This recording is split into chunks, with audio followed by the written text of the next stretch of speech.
I'm looking at my phone. When the front door opens, I'm looking at my phone when the front door opens.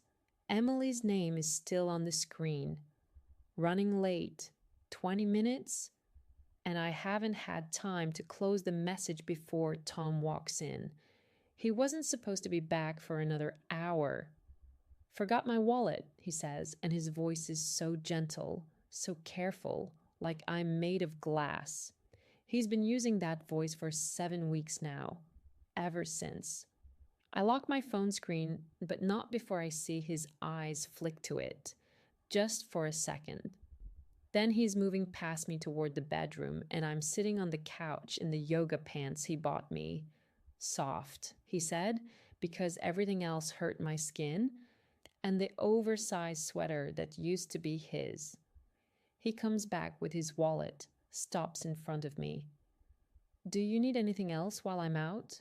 I can stop by that bakery you like, the one on Morse Road. That's 40 minutes in the opposite direction from the pharmacy. I'm okay, I tell him. He nods, leans down, kisses my forehead so softly I barely feel it.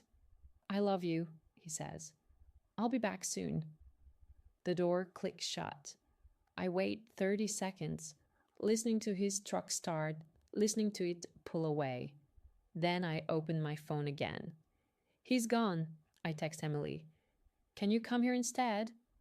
3 dots appear immediately. On my way. I stand up, not weak at all, not fragile, and I go to the bathroom to brush my teeth, to check my reflection, to make sure I look like I'm still grieving enough. Not too much, just enough. Tom thinks I'm suicidal. He thinks I can't be left alone for more than an hour without him worrying I'll do something terrible to myself. He's in his truck right now, probably crying again. I've seen him do it. He thinks I don't notice, but I do. He sits in the driveway sometimes before coming in, and his shoulders shake, and he presses his palms against his eyes. He's crying because he's terrified of losing me. I'm getting ready to fuck my therapist. Let me tell you how I became this person. 6 months ago, I peed on a stick in the bathroom of our rental house at 6 in the morning. Tom was still asleep. I watched the 2 lines appear, and I didn't breathe for what felt like a full minute. We'd been trying for 4 months. Not long, not really, but long enough that I'd started to wonder. Long enough that every negative test felt like a small death. But this one was positive. I walked back to the bedroom and stood there, holding the stick, watching Tom sleep. He was on his back, one arm thrown over his head, and he looked so peaceful, so good. Tom, I whispered.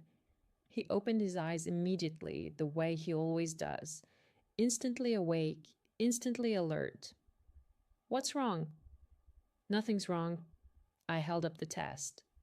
We're pregnant. I watched his face change, watched the confusion turn to understanding, turn to this expression of pure, undiluted joy that I'd never seen on him before.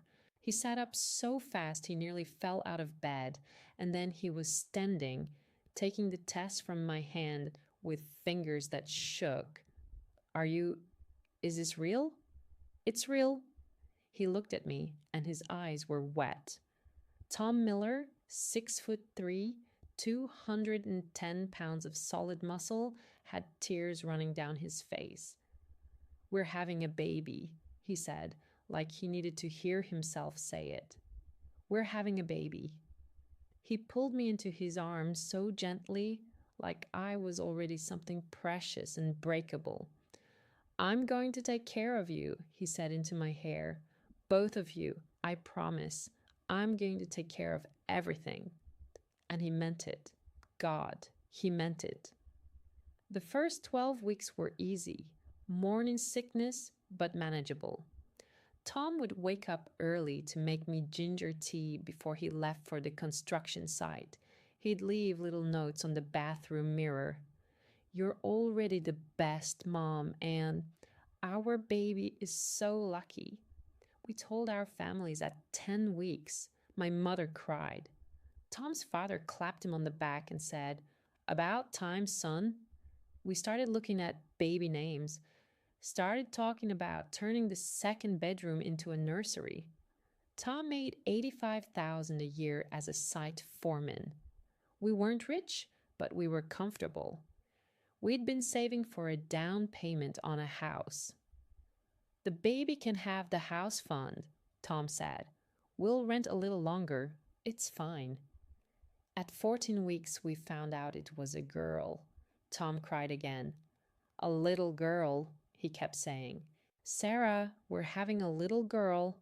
He started calling her Bean. "How's Bean today?"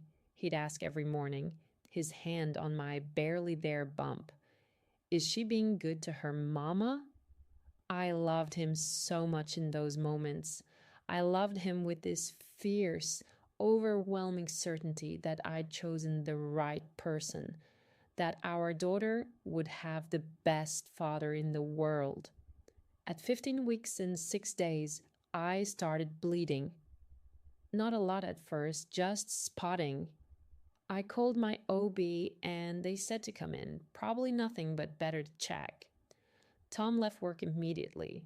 He was there in 20 minutes, still wearing his work boots, concrete dust on his jeans. He held my hand in the waiting room and his palm was sweating. "It's okay," I kept saying. "It's probably nothing." But I didn't believe it. I knew. Somehow, I already knew. The ultrasound tech's face told me everything. She excused herself to get the doctor, and Tom squeezed my hand so hard I thought my bones would break. "There's no heartbeat," the doctor said. "I'm so sorry." I don't remember screaming, but I must have, because Tom's arms were around me and he was saying my name over and over, and there were nurses, and someone was talking about options, about procedures, about next steps. 16 weeks. We lost her at 16 weeks. They called her a late miscarriage. They scheduled a D&E for the next day.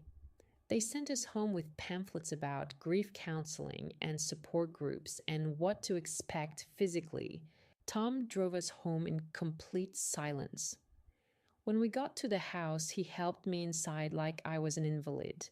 He sat me on the couch, and then he just stood there, and I watched him try not to fall apart. "Tom," I said, and then he broke. He dropped to his knees in front of me and put his head in my lap, and he sobbed. These horrible, wrenching sounds that I'd never heard from him before. His whole body shook with it. I put my hand in his hair and felt nothing. I know I'm supposed to say I was numb with grief, that the shock was too much, that I couldn't process it yet. And maybe that was part of it. But mostly I just felt empty. We'd lost Bean, our little girl, and all I could feel was this vast, echoing nothing. The procedure was quick. Tom held my hand until they put me under. When I woke up, he was there, sitting in the chair next to the bed, and his eyes were red and swollen. "Hey," he said softly. "How do you feel?" "Empty," I said, and I started to laugh because it was true in every possible way. And then I was crying, and then I couldn't stop. Tom climbed into the hospital bed with me. The nurses didn't say anything. He held me while I cried, and I felt his tears on my neck, and we stayed like that until they discharged me. The first week after, I didn't get out of bed. Tom called his boss and said he needed time off, unpaid leave. We couldn't afford it, but he didn't care. "I'm not leaving her," I heard him say on the phone. "I don't care. I'm not leaving her alone."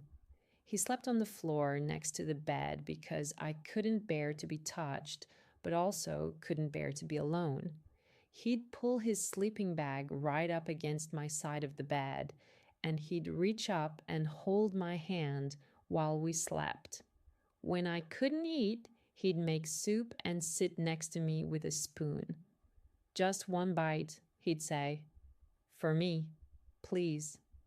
I'd take the bite just to make him stop looking at me like that.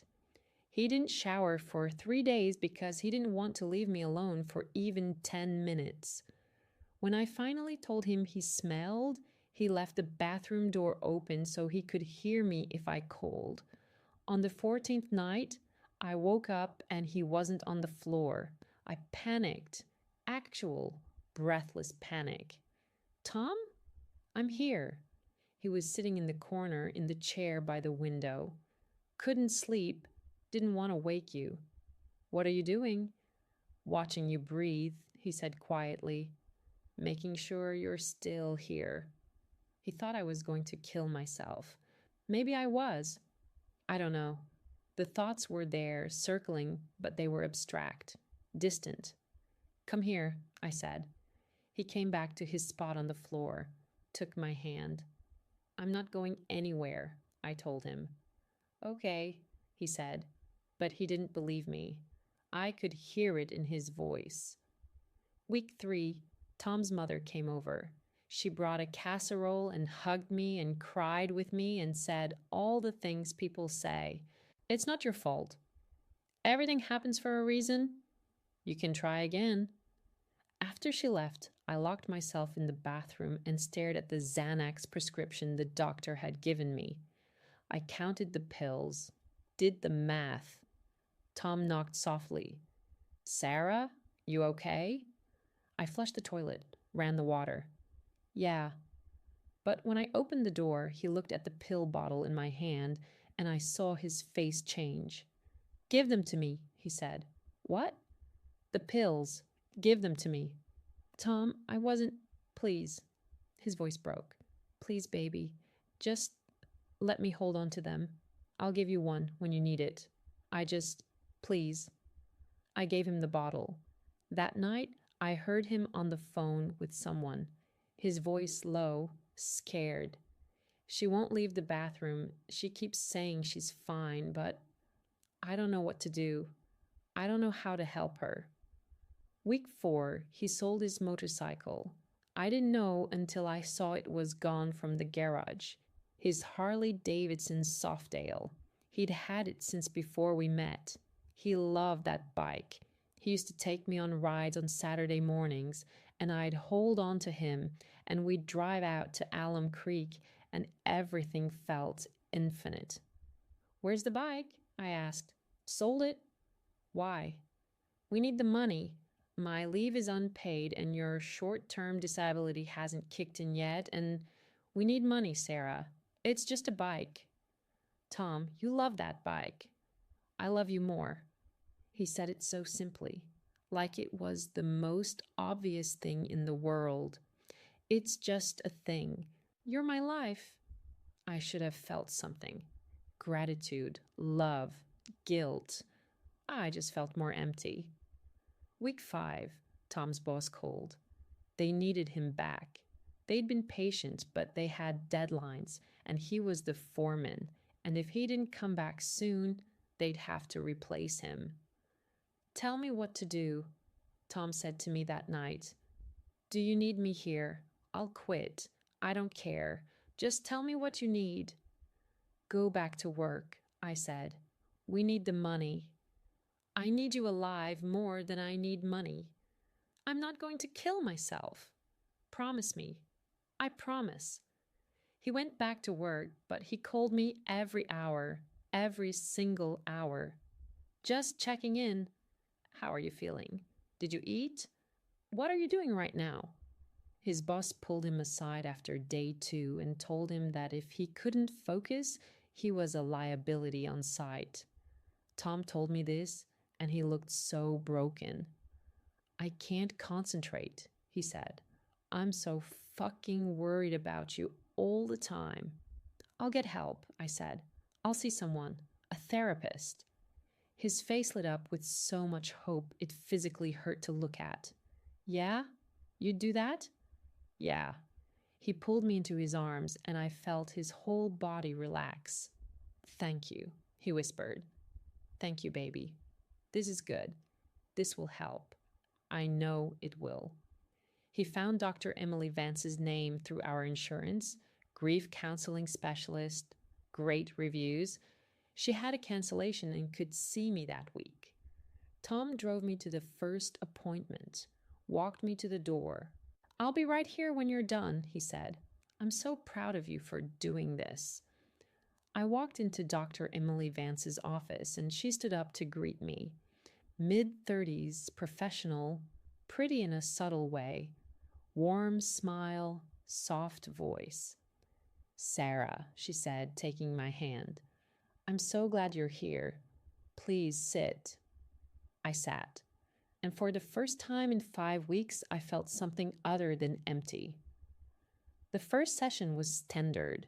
She asked about the miscarriage, about my symptoms, about my support system.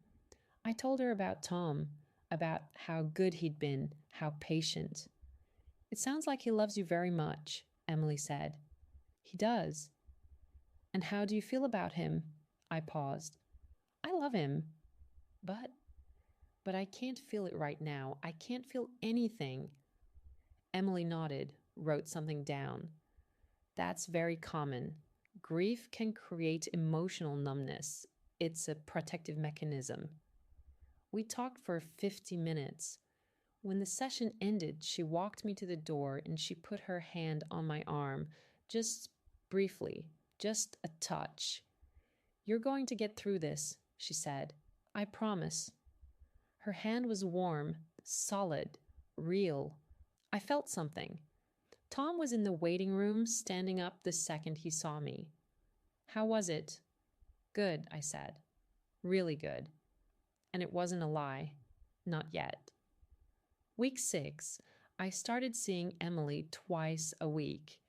Tom was thrilled. "I can see the difference already," he said. "You're eating more. You're getting out of bed." He was right. I was better, but not for the reasons he thought. Emily was easy to talk to. She listened in a way that felt different from everyone else. When Tom listened, I could see him trying to fix it, trying to find a solution. When my mother listened, I could see her own pain reflecting back. But Emily just listened.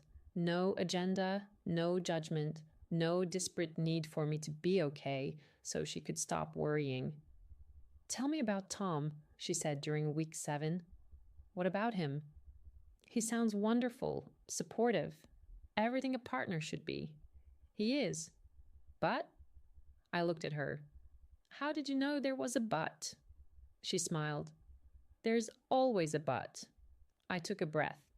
"He looks at me like I'm broken, like I'm this fragile thing he has to protect. And I know that's what I am right now, but I don't want to be looked at like that forever." "How do you want to be looked at?" "Like I'm still a woman, like I'm still a person, not just a tragedy that happened." Emily wrote something down. "That makes sense. You want to feel like yourself again, not just Tom's wife who lost a baby." "Yes, exactly." She looked up at me. "You're still in there, Sarah. The woman you were before this. She's still in there." Something about the way she said it made my chest tight. Week 8, Emily started touching me more. Nothing dramatic. A hand on my shoulder when I cried, her fingers brushing mine when she handed me a tissue, sitting next to me on the couch instead of across from me in the chair. "Is this okay?" she asked once, her hand on my knee. "Yeah," I said. "It's okay." Tom noticed I was doing better. "You're smiling again," he said, and he looked so relieved, so happy. I knew this would help. I knew it. He surprised me with dinner at the Italian place I used to love. We hadn't been out since before the miscarriage. He wore a button-down shirt, and he'd trimmed his beard, and he reached across the table and took my hand. "I feel like I'm getting you back," he said. I looked at him.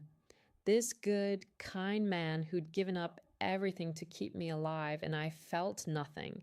No, that's not true. I felt annoyance because all I could think about was Emily, about the way she looked at me, about her hand on my knee. I'm still here, I said to Tom, but I was lying. Week 9, Emily and I had our first session that went over time. We were talking about identity, about who I was before the pregnancy, before Tom, before any of it. I used to paint, I told her. In college, I was going to be a fine artist, but then I needed money, so I went into graphic design and I just stopped.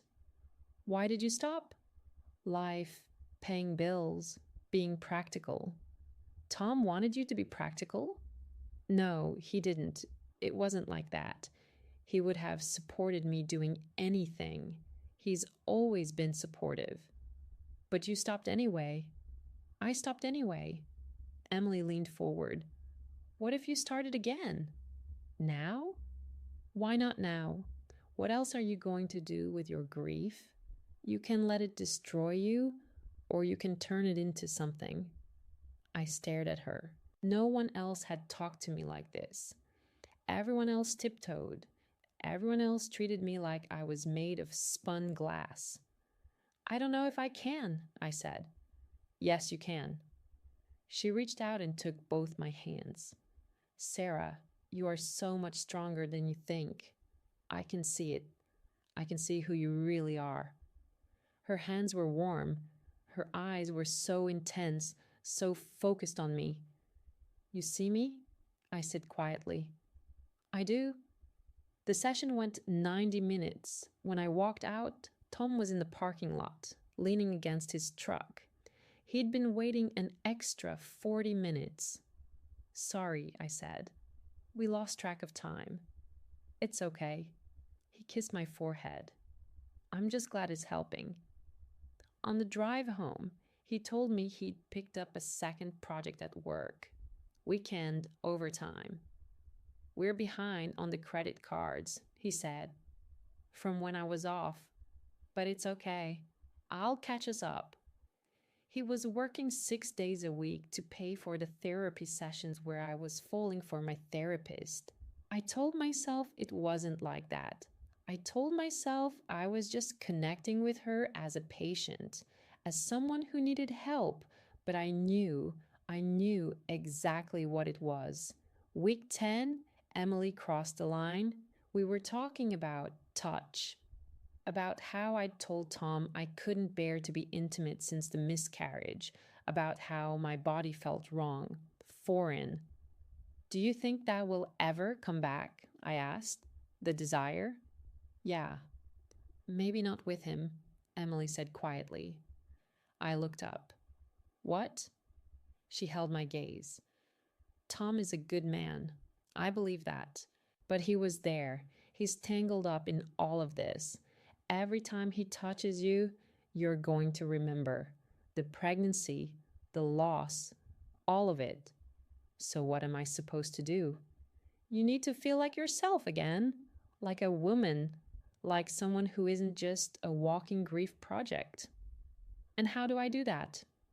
She stood up, walked around the desk, sat next to me on the couch, close enough that our knees touched.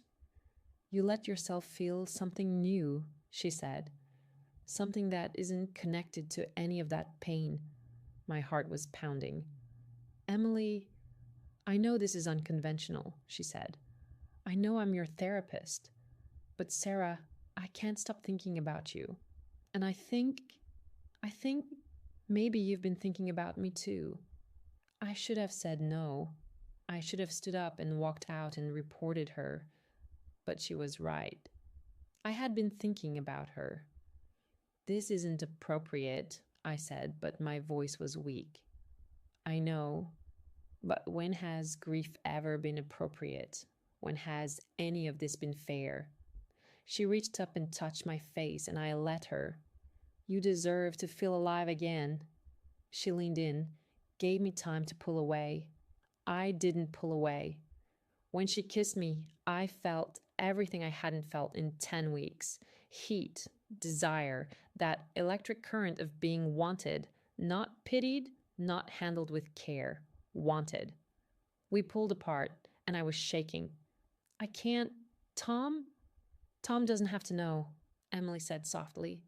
This can just be for you. Something just for you. I should have said no. I said okay. Week 11, I started lying to Tom. How was therapy? Good. Really good. We're making progress. And we were making progress, just not the kind he thought. Emily and I started meeting outside of regular sessions. Coffee at first. Just to talk, she said. But we both knew. Tom was working overtime every weekend. I told him I had Saturday therapy sessions, extended sessions, 2 hours. Whatever you need, he said. I'll pick up the hours. We'll make it work. He sold his Xbox, his record collection, little things he loved, to pay for the sessions that weren't happening. Emily and I met at a hotel. Not nice. A Holiday Inn Express off 270. Cheap enough that it wouldn't stand out on the credit card I'd opened secretly. The first time I cried after, not from guilt, from relief. I feel like a person again, I said, and Emily held me. You are a person, she said. You're not just his wife. You're not just someone who lost a baby. You're Sarah. I wanted that to be true so badly. Week 12, Tom planned a weekend away. Just you and me, he said. Hocking Hills. We can hike. Get out of the city. I think it would be good for you. I have therapy Saturday, I said automatically. His face fell. Can you reschedule? I don't know. These sessions are really important right now. Sarah, I feel like I haven't had you to myself in so long. You have me every day. No, I have the version of you that's grieving. I want. He stopped, breathed. I'm sorry, that's not fair. I just miss you. I looked at him, at this man who'd sacrificed everything, who'd slept on the floor, who'd sold everything he loved. I'll reschedule, I said. Yeah? Yeah. He pulled me into his arms, and I let him hold me, and I felt nothing. I texted Emily that night. Can't meet Saturday. Tom planned something. Of course. Family first. Then, a minute later, I'll miss you though. Miss you too. Tom saw me smiling at my phone. Good news? Just a friend, I said. I was getting good at lying. The weekend in Hocking Hills was terrible. Tom tried so hard. He'd booked this little cabin, made reservations at the restaurant I used to love, planned a hike to Ash Cave, but I couldn't stop thinking about Emily. We hiked, and Tom held my hand, and he talked about maybe trying again someday. Not now, he said quickly. Not until you're ready, but someday, if you want to. I don't know if I can go through that again, I said. That's okay. We don't have to have kids. I just want you. He meant it. He'd give up being a father if it meant keeping me. And all I could think was how much I wanted to be back in that hotel room with Emily. That night, Tom tried to initiate intimacy for the first time since the miscarriage. Just a kiss at first, then his hand on my waist. I pulled away. I can't. I'm sorry. I'm not ready. It's okay. He looked devastated, but he didn't push. I'm sorry. I shouldn't have. It's fine. We slept in the same bed, but we might as well have been in different states. On the drive home, Tom was quiet. Did I do something wrong? He finally asked. No. You feel far away. I'm grieving, Tom. I know. I'm sorry. I don't know how to help you. You are helping. The therapy is helping. He reached over and squeezed my hand. Okay. Good. That's good. I was lying to him constantly now, and he believed every word because he'd never had a reason not to trust me. Week 13, Emily told me she was falling in love with me. We were in the hotel room, post intimacy, her head on my chest. I know this started as therapy, she said, but it's not anymore. Not for me. My heart should have sunk. This should have been the moment I realized how wrong this was. Instead, I felt something like joy. I think I'm falling for you too, I said. She kissed me. We should be careful. If anyone found out, I know I could lose my license. I won't tell anyone. What about Tom? I was quiet. You have to leave him eventually, Emily said. You know that, right? If this is real. I know. But I didn't mean it. I had no intention of leaving Tom because Tom paid the bills. Tom took care of me. Tom was safety and stability and unconditional devotion. Emily was excitement, passion, feeling alive. I wanted both. Week 14, Tom's credit card got declined at the grocery store. He came home furious, not at me, at himself. I'm so sorry, he said. I thought I had more room on it. I've been putting the therapy sessions on there and I didn't. I'll figure it out. I'll pick up more overtime. Maybe I should cut back on sessions, I suggested. And I hated myself for how much I didn't want that. No, absolutely not. You're doing so well. I'll figure out the money. That week, he picked up a side job doing concrete work on Sundays, 7 days a week now, leaving at 6 a.m., coming home at 7 p.m. He was exhausted all the time. I watched him fall asleep on the couch with his work boots still on, and I felt something like guilt, but not enough to stop. Week 15, Emily started pushing me to leave Tom. He's a good guy, she said. I get it. But Sarah, you're not in love with him anymore. I do love him. Like a friend, like a roommate, not like a partner. She wasn't wrong. I can't just leave him, I said. Not after everything he's done for me. So you're going to stay with him out of obligation? That's not fair to either of you. It's complicated. It's only complicated because you're making it complicated. She sat up, looked at me seriously. I want to be with you, really be with you. Not just in hotel rooms, not just in secret. What about your practice? Your license? We'll wait until you're not my patient anymore. Transfer your care. Do it right. And Tom? You tell him the truth. The idea made me nauseous. He'll be destroyed. He'll survive. He's a grown man. But she didn't know him, didn't know how much he'd already been through. I need time, I said. Emily sighed. Okay, but not forever. Week 16. Today, Tom came home early. I wasn't expecting him. I was in the shower. Emily had just left, and I heard the front door. My stomach dropped. I got out, wrapped a towel around myself, went to the bedroom. Tom was there, sitting on the bed, and he was holding something, my purse. Looking for my insurance card, he said quietly.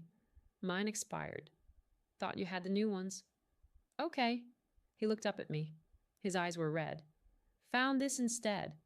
He held up a receipt. Holiday Inn Express. 2 hours. Charged to the credit card he didn't know I had. Tom, the timestamp is from last Saturday, when you had your extended therapy session. My mind raced. I can explain. Are you fucking someone? I'd never heard him use that tone before. Flat. Dead. It's not like that. Are you fucking someone? I couldn't speak. He stood up. I want a name. Tom, please. I sold my fucking motorcycle so you could get help. I'm working 7 days a week. I slept on the floor for 2 weeks because you couldn't be alone. I held you while you screamed. I fed you with a spoon. And you're fucking someone? I'm sorry. Who? Dr. Vance, I whispered. He stared at me. You're a therapist? I nodded. Your grief counselor. The woman I found for you. The woman I'm paying. He stopped, looked at the receipt again. I'm paying her to fuck my wife. It's not about the money. I sold my bike. He wasn't yelling. That would have been better. He was just stating it, factually, like he needed me to understand. I sold everything I owned. I gave up 2 months of pay. I worked myself into the ground. For what? So you could have more free time to screw your therapist? I didn't mean for this to happen. How long? Tom? How? Long. 5 weeks. He did the math. I watched him do it. You started sleeping with her before I went back to work. It just happened. Nothing just happened, Sarah. You made a choice. Every time. You chose to lie to me. You chose to take my money and use it to pay for hotel rooms. You chose to let me think I was helping you when really... What? What was I? You were helping. You did help. I couldn't have gotten through this without you. Apparently, you got through it just fine. He looked at me like he'd never seen me before. I thought you were suicidal. I thought... His voice cracked. I was so fucking scared that I'd come home and find you dead. I couldn't sleep. I couldn't eat. I couldn't concentrate at work because I was terrified every second that you'd... I wasn't going to kill myself. I didn't know that. Now he was yelling. You wouldn't get out of bed. You wouldn't eat. You stared at pill bottles. What was I supposed to think? I'm sorry. No, you're not. You're sorry you got caught. He wasn't wrong. She understood me, I said, and even as the words left my mouth, I knew how they'd sound. I understand you. I'm your husband. She understood the loss. In a way, you couldn't. The physical loss. I lost her too. His voice broke completely. She was my daughter. I didn't carry her, but she was mine. I loved her. I grieved her. And you used that grief to justify fucking someone else. It wasn't about you. Then what was it about? I needed to feel like a person again, not just someone who lost a baby, not just someone you had to take care of. So you cheated on me. I needed to feel alive. So you cheated on me. I had nothing to say to that. Tom sat back down on the bed, put his head in his hands. For a minute, I thought he was crying, but when he looked up, his eyes were dry, just empty. I don't know you, he said quietly.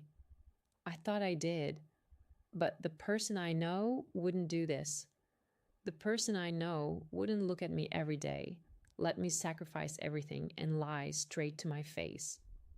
Tom, please, are you in love with her? The question caught me off guard. I don't know. Yes, you do. Are you in love with her? I thought about Emily, about how she made me feel, about the plan she'd mentioned. I think so, I whispered. Tom nodded, stood up, started opening drawers. What are you doing? Packing. Tom, don't. We can work through this. He turned around so fast I stepped back. Work through this? Sarah, you're in love with someone else. You've been lying to me for over a month. You took my grief, my fear, my money, my trust, everything I gave you, and you used it to have an affair with your therapist. It wasn't an affair. What the fuck else would you call it? I didn't have an answer. He went back to packing. Jeans, t-shirts, work boots. Where are you going? My brother's. For how long? I don't know. Forever. I don't know. Please don't leave me. Not now. I need you. He stopped, looked at me with something like pity. You need my money. You need my stability. You need someone to take care of you. But you don't need me. That's not true. When's the last time you told me you loved me? I opened my mouth, closed it. When's the last time you touched me? Kissed me? Looked at me like you were happy to see me? I'm grieving. So am I.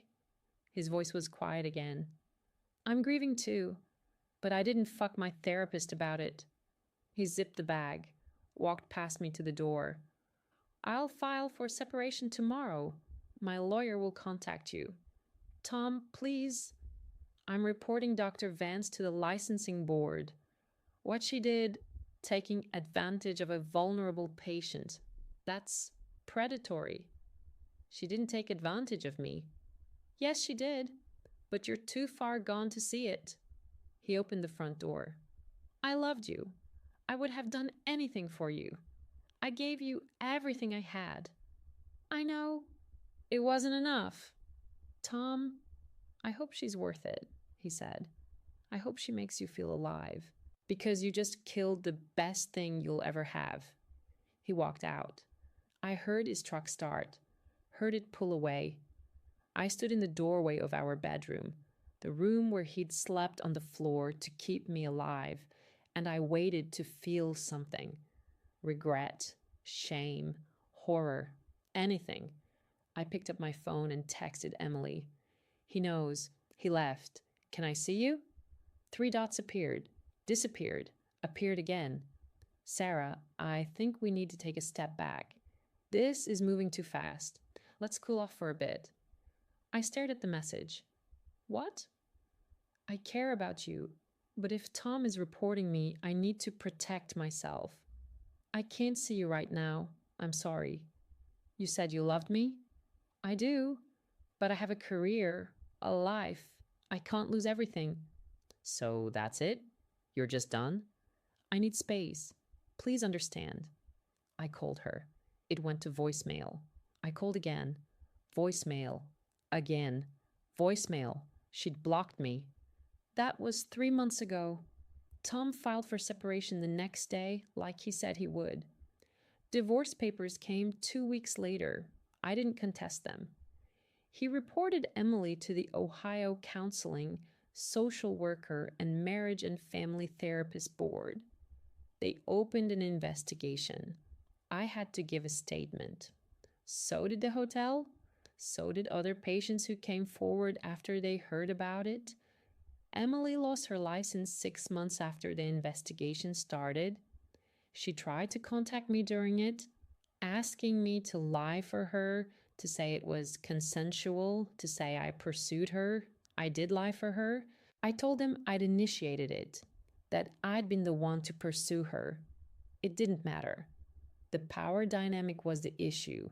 She was my therapist. It was her responsibility to maintain boundaries. She blamed me after, sent me a long email about how I'd ruined her life. Then she blocked me too. Tom moved to Indianapolis. His brother helped him get a job at a bigger construction company. Better pay, benefits. He's a senior foreman now. I know this because I still follow his Instagram from a fake account. He posts occasionally. Photos of job sites, his new apartment, his dog, a rescue he adopted. 2 months ago, he posted a photo of himself and a woman. She's pretty, smiling. They're at a Pacers game. The caption, good company. Last month, another photo. The same woman. They're hiking. She's laughing at something off camera. The caption, better and better. He looks happy. I'm still in Columbus in our old rental. I can barely afford it. I picked up freelance design work, but it's not steady. I had to sell most of our furniture. I haven't dated. I tried a few times, but word gets around in certain circles. Cheated on her husband during grief therapy is a hard reputation to overcome. My friends distance themselves. My mother knows what happened. She doesn't say much when we talk, but I can hear the disappointment. I started seeing a new therapist, one who actually helps this time. She asked me why I did it, why I risked everything. I wanted to feel alive, I said. And did you? Do you feel alive now? I thought about Tom, about his hands shaking when he packed his bag, about the way he looked at me in the end, like I was a stranger. I thought about Emily, who used my vulnerability and then disappeared the second it inconvenienced her. I thought about our daughter, Bean, who would have been 8 months old now. No, I said, I feel dead. The therapist nodded. That's grief, real grief, what you were avoiding before. She's right. I spent so much time running from the pain of losing my daughter that I destroyed everything else. And now I have to feel all of it: the loss of Bean, the loss of Tom, the loss of who I thought I was.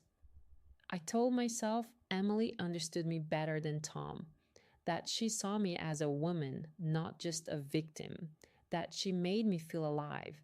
But Tom was the one who held me while I screamed, who slept on the floor, who sold everything he loved to keep me safe, who sacrificed his job, his savings, his mental health, everything because he loved me. And I repaid him by fucking my therapist. I don't get to blame grief for that. I don't get to say I wasn't in my right mind. I made choices. Every single day for 5 weeks, I chose to lie to him, chose to take his sacrifice and use it to betray him. Emily didn't take advantage of me. Not really. She offered, and I said yes because I liked how it felt, because it was easier than doing the actual work of grieving. Tom deserved better.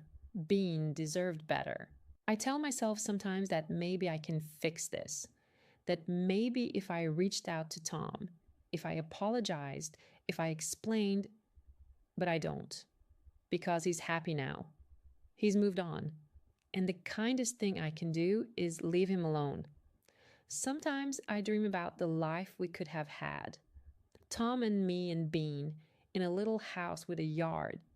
Her first birthday, her first steps, Tom teaching her to ride a bike. Then I wake up and I'm alone in our old rental, surrounded by the wreckage of my own choices. I destroyed a good man during the worst period of our lives. I chose temporary excitement over permanent love. I traded everything real for something that disappeared the moment it became inconvenient. That's who I am. I have to live with that now. I am living with it every single day in this empty apartment with nothing but my own reflection and the knowledge of what I threw away. Tom was right. It wasn't enough. He gave me everything and it wasn't enough. Not because he failed, because I did. I chose wrong. And I live with that knowledge every single day. There's no redemption here, no lesson learned that makes it worth it, just consequences. Just the empty space where a good life used to be. Just me, alone, with exactly what I deserve.